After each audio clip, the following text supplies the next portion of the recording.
और आज के माननीय विधायक डॉक्टर सुरेंद्र कुमार राय जी देश की प्रथम महिला शिक्षिका राष्ट्रमाता सावित्रीबाई फुले की जयंती सभा को संबोधित करते हुए तो मैं कहना इसलिए चाहता हूं कि जो परिवार, जो समाज, जो राज्य और जो देश अपने पूर्वजों के कृतित्व और दिए हुए बताए हुए रास्ते पर नहीं चलता, तो हमारा देश ही इसका उदाहरण है कि उसको गुलामी की जंजीर में जकड़ने से कोई रोक नहीं सकता। जो आज इस देश की मैं चंद शब्दों से ज्योतिराव फूले साहब की बात मैं कहना चाहता हूं। इनका जन्म हुआ तो शायद अंदाजन याद है कि नहीं, थोड़ा 7 महीना के थे कि 9 महीना के थे, इनकी माता जी गुजर गए। आप समझ सकते कि वो गरीब परिवार का लड़का, एक महान व्यक्तित्व वाला नौजवान पर क्या गुजरा होगा। और आज हम लोग उनके याद में यहाँ पर खड़े हैं, याद में एक साथ बैठे हैं। कहीं न कहीं उनका कृतित्व, कहीं न कहीं उनका समाज के प्रति जो कृतित्व है, आज कहीं न कहीं उनके बताए हुए रास्ते पर हम लोग चल रहे हैं। इसलिए इस ठंड में इतने लोग हम लोग आज एक साथ हैं। नेतागिरी तो आज ऐसा हो गया कि कोई आदमी किसी के पीछे जाने के लिए तैयार नहीं। लोग ठगा महसूस कर रहा है आज के राजनीतिक और सामाजिक व्यवस्था से। आज जो परिस्थितियां हमारे देश में आ गई है, उससे लोग अपने आप को ठगा महसूस कर रहे हैं। हमारे पूर्व के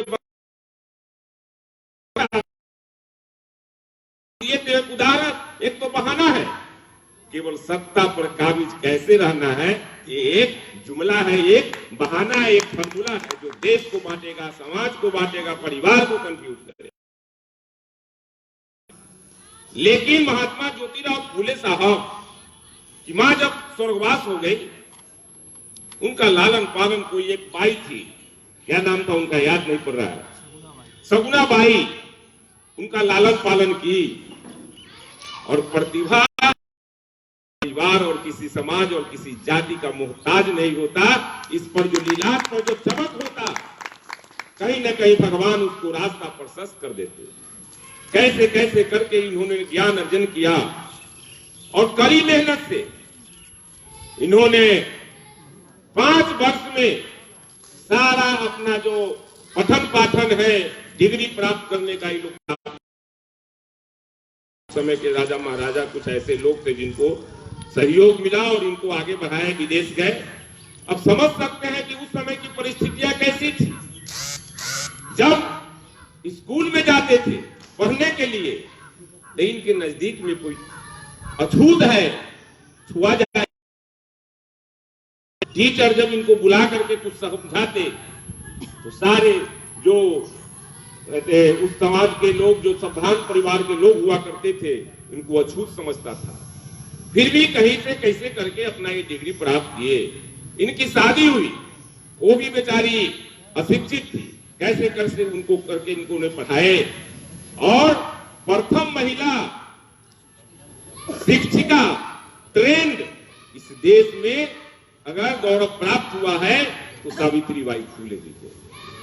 पुणे में हम कई बार जाने का मौका मिला, इनके नाम पर कितने स्कूल है, कितनी लाइब्रेरियां हैं। और आप जब पुणे में जाइएगा तो वहां का जो शैक्षणिक माहौल है उसका हम बयान नहीं कर सकते हैं, ऐसा माहौल वहां पढ़ने का। तो कहने का तात्पर्य है कि महात्मा ज्योतिराव फूले साहब, हमारा दबा कुचला समाज कैसे आगे बढ़ेगा, कैसे शिक्षित होगा, उस पर उन्होंने अपना जीवन न्यौछावर कर दिया। एक कहीं पढ़ रहे थे, रात में लेट हो गया इनको घर आने में, तो बिजली चमक रही थी और इनको मारने का साजिश उस समय हुआ था। 2 नौजवान जब तलवार चमकाते हुए रास्ते पर देखा गया इनके द्वारा, तो बिजली चमक रही थी, अंधेरी रात थी। वो बिजली जब चमकी तो तलवार इनको दिखाई दिया। ये चले गए वहां पर साहस करके, कहे कि बाबू तुम लोग क्यों यहाँ खड़े हो, तो हमको ज्योतिराव फूले साहब को का हत्या करना है। क्यों? तो समाज को शिक्षित कर रहा है, समाज को ज्ञान दे रहा है। हमको कोई लोग ने तैयार किया, हमको रुपया की जरूरत है। कहा कि मैं ही ज्योतिराव फूले हूं, अगर तुमको मेरे आर्थिक रूप से मजबूत हो जाओ तो मेरी हत्या कर दो। वो दोनों नौजवान तलवार को नीचे रख करके इनके चरण स्पर्श किया और उनका शिष्य बन गया। इस सामाजिक व्यवस्था से हम लोग आए हुए आज तक हैं। हम लोग को तो कोई कठिनाई नहीं है ज्यादा। भीमराव अंबेडकर साहब, बाबा साहेब भीमराव अंबेडकर साहब वो अपने लेखनी में कहीं लिखे हैं कि महात्मा ज्योतिराव फूले जो इस देश का सामाजिक व्यवस्था है उस कैसे आगे बढ़ेगा, कैसे शिक्षित होगा, उसके प्रेरणा स्रोत है। और जब इनका देहांत हो गया तो बहुत सारी इनकी किताबें जीवनी लिखी हुई हैं इनके द्वारा, और जो ज्ञान ज्यादा जो इनके बारे में समझते वो भी लिखे हुए हैं, तो उस पर जाना नहीं चाहते। लेकिन आज जो परिस्थितियां हैं वो परिस्थितियां सभी लोग को चिंतन करने के लिए मजबूर कर चुका है कि महात्मा गांधी, लोहिया जी, भगत सिंह जैसे लाखों सपूत इस देश को आजादी दिलाने के लिए अपनी कुर्बानी दी। वो जीवन का रहस्य नहीं समझे, शादी नहीं हुआ, लेकिन फिर भी इस देश के लिए मरे। लेकिन आज हमारे पूर्व के वक्ताओं ने बहुत विस्तार से आपको बताए हैं, लेकिन समाज ही नहीं रहेगा, समाज ही संगठित नहीं रहेगा तो राज्य कैसे बचेगा, और राज्य नहीं होगा तो देश कैसे बचेगा। ये प्रश्न आ गया है हमारे लोगों के बीच में। और खास करके हमारे जो अनुभवी अभिभावक हैं, वो जिस परिवार से आते हैं, ये केवल इतना बड़ा हम लोगों को कार्यक्रम करने से नहीं होगा। आज इस तरह का संगोष्ठी जो 85%, 90% जो गांव, सुदूर गांव के लोग रहते, वहां पर जाकर के इस गोष्ठी से उनको समझाना होगा। नहीं तो यह देश आरएसएस के गुलामी की जंजीर में जाकर के फंस चुका है। ये कोई भाजपा की सरकार नहीं है, ना तो नरेंद्र मोदी की सरकार है, ना अमित शाह की सरकार है। ये नागपुर में स्थापित जो आरएसएस है उसकी सरकार है। इस चीज को समझना होगा। और आरएसएस का एक ही मूल्य है, सत्ता पर किसी भी हाल में करके अगर रख देना है, और सत्ता यदि बरकरार रखना है तो समाज का ध्यान हमको नहीं रखना है, समाज की व्यवस्था और सामाजिक व्यवस्था को ध्यान में नहीं रखना है। ये परिस्थितियां हमारे देश में आ गई है। एनआरसी और सीए की बात हमारे पूर्व के वक्ताओं ने बताया। क्या गर्व लगा था अमेरिका में इसके बारे में प्रोटेस्ट करने का, जापान में प्रोटेस्ट हो रहा है, वहां तक कोई मुस्लिम नहीं। क्यों हो रहा है? आज भी भारतीय, करोड़ों भारतीय या जापान में है, अरब में है, अफगानिस्तान में है, बंगाल में है, वहां जाकर के अपना जो जीवन यापन का जो नौकरी होता, वहां लोग आज भी। यहां से फोन आया था एक, क्या बोलते हैं, दुबई से, व्हाट्सएप पर लमसम 10 को नौजवान बैठे थे। परवीन कुमार नाम का लड़का था दुबई का। कहां वो मुस्लिम है, दुबई में कैसे वो अपना रोजगार खोजे हुआ है, कैसे वहां रहने देगा वहां की सरकार। ये परिस्थिति आ गई है। ये केवल मुस्लिम समाज की बात नहीं है, ये वंचित, शोषित, पीड़ित, अति पिछड़ा, दलित जो समाज है, आपके भविष्य को अंधकार करने का ये साजिश चला हुआ है, और कोई बड़ी बात नहीं। और सारा लोकतंत्र में हमारे इनका एक जीवनी बताना चाहते। बाबा साहेब भीमराव अंबेडकर जी का भी बहुत बड़ा योगदान है इस देश को दिशा और दशा तय कर देने का। जब विस्तार से नहीं जाना चाहते, जब हमारा देश आजाद हुआ उसमें बहुत बड़ा योगदान बाबा साहेब भीमराव अंबेडकर का था। नहीं चाहते थे कि कोई ये कैबिनेट में आवे। जब महात्मा गांधी जी जब कैबिनेट का लिस्ट पढ़े तो उसमें बाबा साहेब भीमराव अम्बेडकर का नाम नहीं था। अब किनको बहुत डांटे क्या किए उस पर हम नहीं जाना चाहते, लेकिन दूसरा सूची बना जिसमें बाबा साहेब भीमराव अम्बेडकर को एक कानून मंत्री महात्मा गांधी जी ने बनाया। अगर ये महात्मा गांधी कानून मंत्री नहीं बनाते, ये संविधान भी लिखना नहीं चाहते थे। उस समय इनको डायबिटीज था, बीपी था, ये नहीं लिखना चाहते थे। नेहरू जी जब संवाद भेजे तो ये नहीं तैयार हुए। फिर होकर के उनके यहां संवाद गया, उनका मैसेंजर लेकर के, तब ये कहे कि नहीं, ये देश का सवाल है, वंचित शोषित पीड़ितों का हक का सवाल है। यदि मैं पीछे हट गया तो उसका भविष्य सुरक्षित नहीं होगा। और तब जाकर के बाबा भीमराव अम्बेडकर साहब संविधान लिखने के लिए तैयार हुए। 2 साल लगा था इनको। समझ सकते हैं कितना करेजियस और कितना हिम्मत वाले लोग थे, जो आप और हम जैसे आज जो खड़ा है, हम लोग जो आज खड़ा है, आप यहां हम लोग जितने लोग एकत्रित हुए हैं, वो महात्मा गांधी, बाबा साहेब भीम,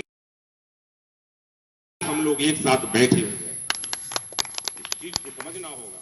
और एक तरफ आज लोकतंत्र में, विश्व में अगर कोई देश अगर लोकतांत्रिक व्यवस्था और धर्मनिरपेक्षता के छाये में अगर पल रहा है तो उस देश का नाम हिंदुस्तान है, जहां हिंदू, मुस्लिम, सिख, ईसाई सारे लोग रहते हैं। लेकिन आज क्या स्थिति आ गई है, इस चीज को चिंतन करने की जरूरत है, जागृत करने की जरूरत है। और लोकतंत्र में एक नीचा वाला सदन आपका विधानसभा होता, उस सदन लोकसभा होता जहां कानून बनता और कानून पारित भी होता है। ठीक है, राष्ट्रपति जी से आपने दस्तखत करवा दिया, लेकिन केरला के मुख्यमंत्री सदन में यह विधेयक ला दिया कि मैं अपने केरला में एनआरसी और सीए को पास नहीं होने दूंगा। राजस्थान भी करने जा रही है, ममता बनर्जी पश्चिम बंगाल में करने जा रही है। इसलिए राज्य से यदि अगर वो नहीं अगर पारित होगा तो हिम्मत नहीं है कि एनआरसी और सीए को पास करा लेंगे नरेंद्र मोदी जी और अमित शाह जी। इस चीज को समझना होगा, कानून को कानून से लड़ना होगा। आज लालू यादव जी जो आप ही कहते कि बोलने का अधिकार, खड़ा होने का अधिकार माननीय लालू प्रसाद यादव जी दिए थे, आज क्यों सलाखों के पीछे है? थोड़ा सा बोलना चाहता हूं। जब जब इस देश में सामाजिक परिवर्तन, सामाजिक क्रांति जो महापुरुष लाए हैं, चाहे वो संत रविदास जी हो, चाहे कबीर साहब हो, ईसा मसीह जी हो, उनका भी वही हाल हुआ था जो लालू यादव जी का आज सलाखों के पीछे हुआ। कौन सही में हमारे पूर्व के वक्ता ने कहे हैं 1400 करोड़, 1500 करोड़।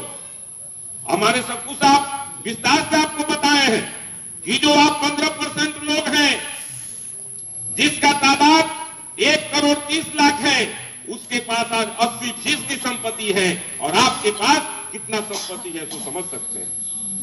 देहात में कहावत है कि मां के लिए होली। आज 1.25 लाख रुपए कप का चाय हिस्सा पीते हैं। अदानी अंबानी के साथ विदेश जाकर के बिरयानी खाते। कोई बात होता तो इमरान खान की बात कर देते, कोई बात होता तो पश्चिम क्या कहते हैं पश्चिम बांग्लादेश की बात करते, कोई बात होता तो अफगानिस्तान की बात करते।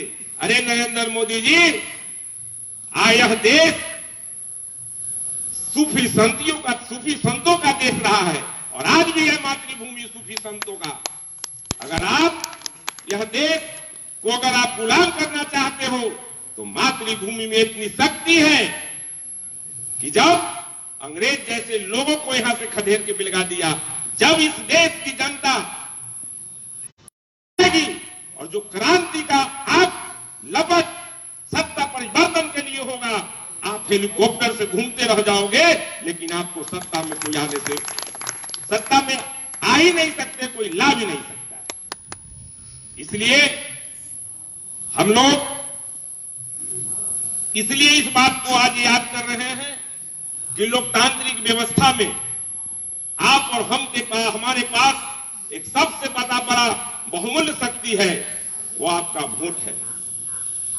यदि बाबा साहेब भीमराव अम्बेडकर संविधान की बात नहीं करते, संविधान को मजबूत नहीं करते, तो रातों रात काला कानून यह प्रधानमंत्री पास कर देता और सारे को बंधुआ मजदूर बना करके रख देता। ये संविधान है। महात्मा फूले, ज्योतिराव फूले साहब जैसे, सावित्रीबाई फूले जैसे लोग हमारे देश में आज एक रास्ता प्रशस्त कर चुके हैं, जिस डर से अमित शाह या नरेंद्र मोदी जी जो भी दुष्ट प्राणी हो वह उस रास्ते को बंद नहीं कर सकता। इस देश में इतिहास गवाह है। आप रामायण पढ़े हैं, आप महाभारत पढ़े, जब भी दुष्टों का संहार हुआ है तो कहीं न कहीं कोई पुरुष जिस युग में हो जन्म लिए हैं तब जाकर के उसका संहार हुआ है, चाहे वह कंस हो या रावण हो। इसलिए घमंड और अंत में धर्म की बात बहुत लोग कहते, धर्म किसी का जागीर नहीं है, धर्म मानव का जागीर है। धर्म एक ऐसा पोशाक है जो व्यक्ति सकारात्मक धर्म को अपने लिबास के रूप में ले ले, उस व्यक्ति का मानवता एक के रूप। आप इस चीज को देख लीजिए, चाहे वो संत रविदास जी हो, चाहे महात्मा ज्योतिराव फूले हो, या बाबा साहेब भीमराव अम्बेडकर जी हो, या हमारे मुस्लिम के समाज के जितने भी बड़े लोग हुए हैं, ईसा मसीह हो, कहीं न कहीं धर्म का आर लिया है लोगों ने। धर्म जीवन में चलने का एक व्यवस्था है जिसको कभी आज नहीं चाहिए। अंदर हमारे पूर्वजों और धार्मिक के जो कार्यक्रम होते हैं उसमें कहते लोग कि आत्मा और परमात्मा कहाँ है? आपके जिंदगी में आत्मा और परमात्मा है, स्वर्ग और नरक यही है। जब आप गलत काम करते तो आपका धर्म न कहीं से की काम करे। धर्म एक साधन है हर व्यक्ति के जीवन में। और अंत में मैं इतना ही कहना चाहता हूं, हमारे जो संगठन के लोग हैं, नवनीत मुकुल जी हैं, जिला स्तर के हमारे हैं, और हमारे बहुत ही समाजवादी क्रांतिकारी चिंतक कहिए हमारे रामाशंकर भाई जी हैं जो अधिवक्ता हैं, मैं इनका नाम भूल गया, इनको भी मैं तालियों की गड़गड़ाहट से और आई की धरती पर स्वागत करते हैं। इनका जब आप स्पीच सुनिएगा तो आपको लगेगा जैसे हमारे अंदर एक क्रांति आ गई। इसलिए एनआरसी और इसे तो बहाना है, नरेंद्र मोदी और नीतीश कुमार को हिंदुस्तान के गद्दी पर बरकरार रहना है, लेकिन जनता अब जाग चुकी है, देख रहे हैं कि देश विदेश में इस कानून का विरोध हो रहा है। और जब तक नरेंद्र मोदी इसका काला कानून को वापस नहीं लेगा तब तक हम लोग चैन से बैठने वाले नहीं है, जब तक इसको गद्दी से नहीं उतार देते। ये कोई मुस्लिम का सवाल नहीं है। आप दलित हैं, मैं उदाहरण बताना चाहता हूं, हमारे पिताजी भी जीवित हैं, एक आपकी औराई के ही पसंद से आज से प्रसारित करके उसको भेजा गया। जब हमारे गांव में वो कोकाई ठाकुर आए तो बेचारे के पास एक पत्नी थी, छोटा छोटा बच्चा था। सब लोग कहा कि धनुक बाबू के यहां ले जाओ, चल जाओ, वही अपने के गुजारा हो। हमारे दादाजी दादी लोग के साथ गांव पर उनको उनके पत्नी को रखा, बच्चे लोग को, और घर की जैसा। जब साल भर हुआ तो कहा कि हो कोकाई ठाकुर, अब तो थोड़ा कहीं जाए के न हो, यहीं रहे के हो। बगल में रोड साइड में 2 कट्ठा जमीन दे दिए। आज उसी पर उस कोकाई ठाकुर का परपोता उसी पर जन्म लिया, सब कुछ हुआ। आज व्यक्ति अपने से जाकर के 5-5 लाख का जमीन खरीदता है, 10-10 लाख का जमीन खरीदता है, पक्का का मकान बना लिया, सब जाकर के शहर में कमाता है, बढ़ाई का काम करता है। तो हमारा समाज इस तरह से है। कौन गांव ऐसा है? नहीं, जहां चाहे वो यादव हो, चाहे मुस्लिम हो, चाहे राजपूत हो, बिहार हो, समाज के लोग सब देखिएगा कि उनको क्या बोलते हैं, गांव में किसी को बसा देना चाहे रैयत की जमीन पर।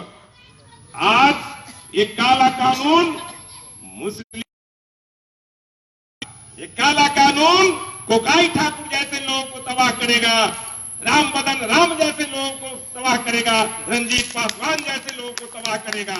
इसलिए मैं कहना चाहता हूं कि इस देश में 50-55% ऐसे पिछड़ा, अति पिछड़ा दलित के लोग हैं जिनके पास कोई कागजात नहीं है।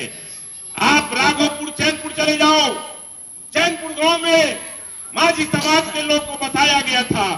आज उसके पास रहने के लिए एक धूर जमीन नहीं है। बांध का निर्माण हुआ है, वह व्यक्ति बांध के किनारे में झोपड़ी बना करके बैठा हुआ है। उसके लिए कौन एआरसी होगा, कौन सीए कानून बनेगा? नरेंद्र मोदी, अमित शाह जी आकर के इस चीज को देखो।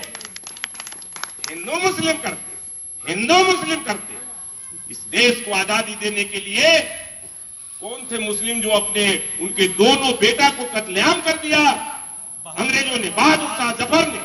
बहादुर के 2 पुत्र थे, नाम नहीं याद है। उनके दोनों पुत्र को अंग्रेजों ने उनके सामने में कत्ल कर दिया। प्याला में दिया था, और प्याला में जाकर के सर को दिया था। नरेंद्र मोदी जी, आपका कौन सा योगदान है? अमित शाह जी, आपका कौन सा योगदान है इस देश की स्वतंत्रता के लिए? आपको बताना होगा जनता के बीच में। हिम्मत है तो आकर के आप सुदूर गांव में सभा कर लीजिए। सभा करते, बुलेट प्रूफ मंच बनता तो बहुत बड़ी बात हो जाती। आप आइए, तेजस्वी यादव जैसा सड़कों पर उतरिए, मुकेश सहनी जैसा सड़कों पर उतरिए, कन्हैया कुमार की जैसा आप सड़कों पर उतरिए, तब देखेंगे कि आप लोग प्रिय नेता हैं। हिम्मत है तो आकर के कहीं सुदूर गांव में आकर के आप सभा करके तो देखिए। इतना लोग। आज अंत में मैं बताना चाहता हूं कि आज हमारे हिंदुस्तान में सामाजिकता क्या चीज है। चाहे आप किसी भी समाज के, जाति के लोग हों, आपके यहां कोई जग होता, शादी होती, कोई मरण होता, मुंडन होता, तो सब लोग को कार्ड मिलता, न्योता मिलता, और एक ही रजिस्टर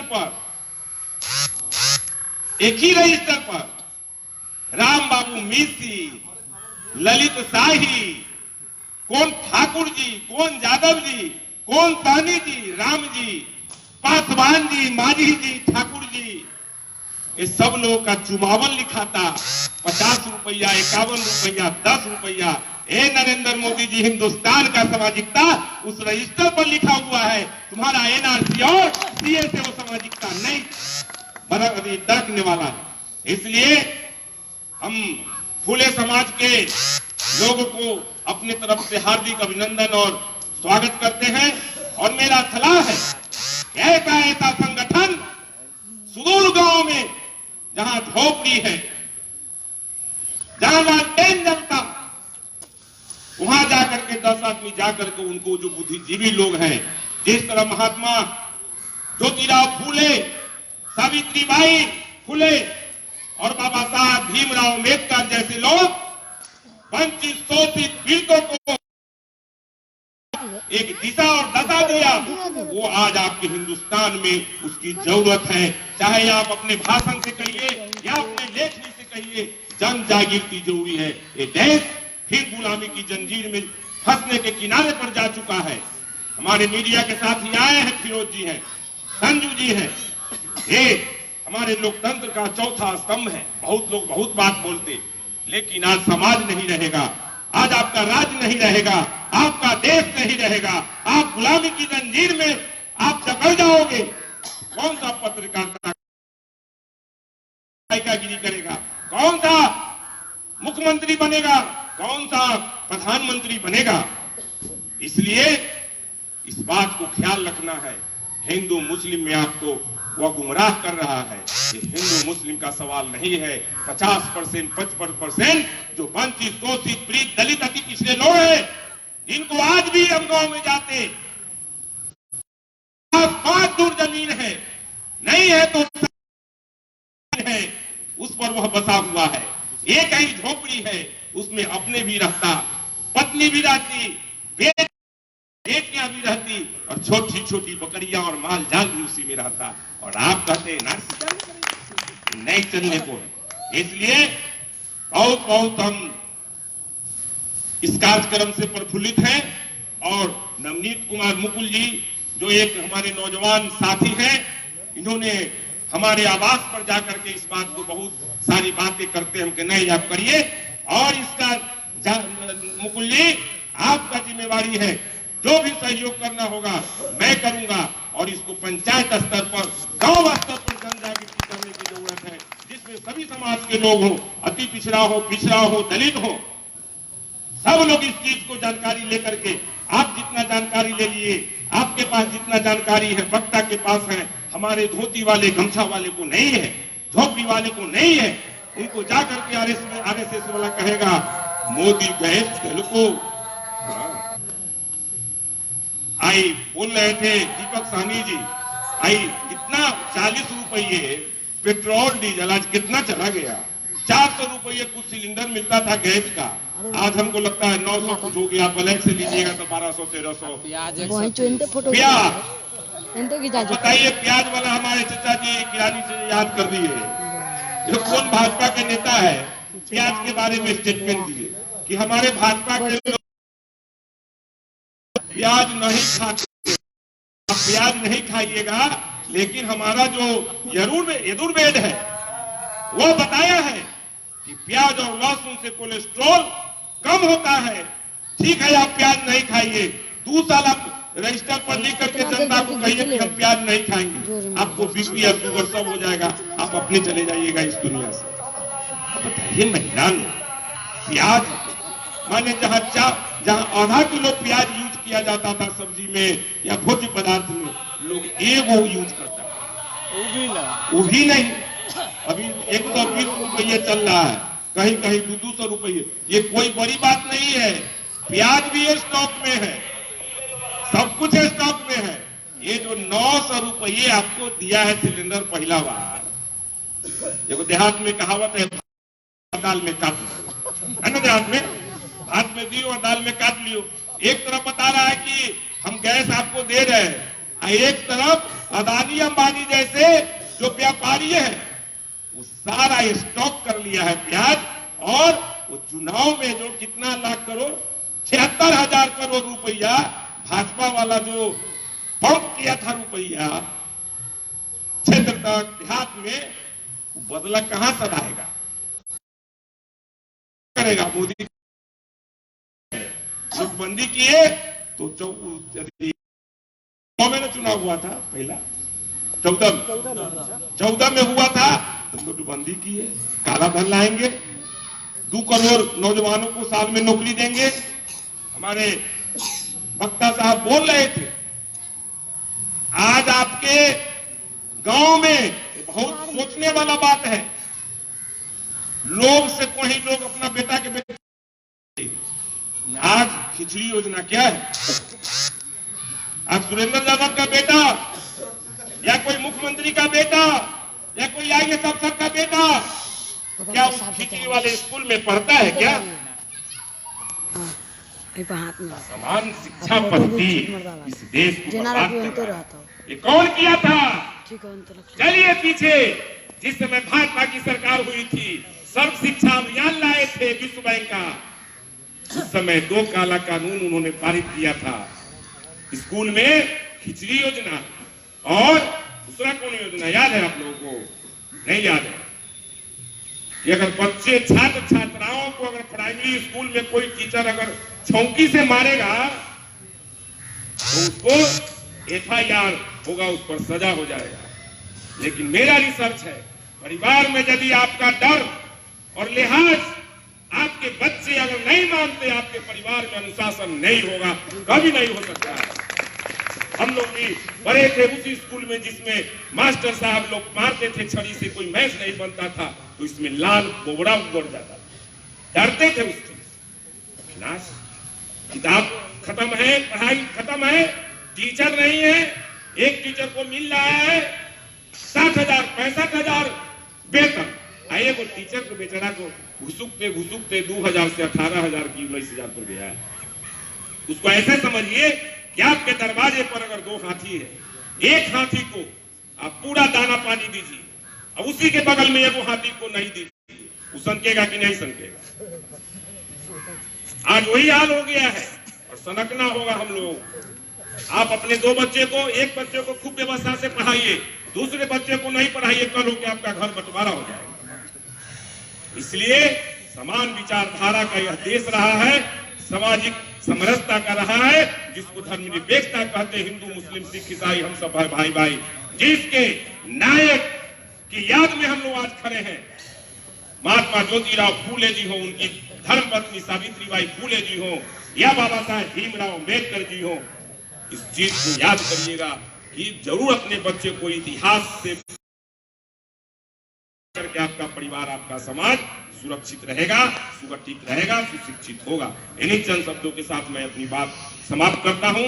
और हमको इस कार्यक्रम से बहुत ही अच्छा अनुभूति प्राप्त हुआ है, और हम जहां भी होगा आपके संगठन को हम सहयोग करेंगे। ये आपकी जिम्मेवारी नहीं, हम लोगों की जिम्मेवारी है। इन्हीं चंद शब्दों के साथ मैं अपनी बात समाप्त करता हूं, और जय हिंद, जय भारत। बैठे रहिए आप लोग। कुछ लिखो नाम। एक मिनट और आज विधानसभा क्षेत्र में आज 20 जनवरी 2019 को यहाँ पर डॉक्टर सावित्रीबाई फुले का मध्य विद्यालय दिवस मनाया गया, जयंती मनाया गया, जिसमें जो मानववादी वैज्ञानिक विचारक रहे हैं डॉक्टर अम्बेडकर, रामास्वामी नायकर, तमाम व्यक्तियों का जो दूरगामी महान शब्द रहा, उन पर चर्चा हुआ। साथियों, आप अपना मोबाइल आज के इस शुभ अवसर पर आप अपना मोबाइल जहां देश की महान नायिका, प्रथम शिक्षिका सावित्रीबाई फुले जी के जयंती समारोह के इस अवसर पर आज हम एक शिक्षक को विधायक जी द्वारा सम्मानित कराएंगे। वे शिक्षक है रामाशंकर भंडारी जी, बिस्था स्कूल के प्रधानाध्यापक। आए और आप अपना सम्मान ग्रहण करें विधायक जी से। आइए।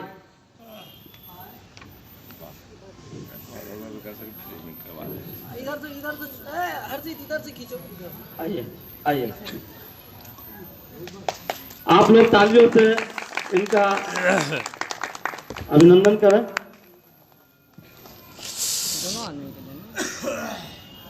हो गई ना, तालियों से अभिनंदन करें।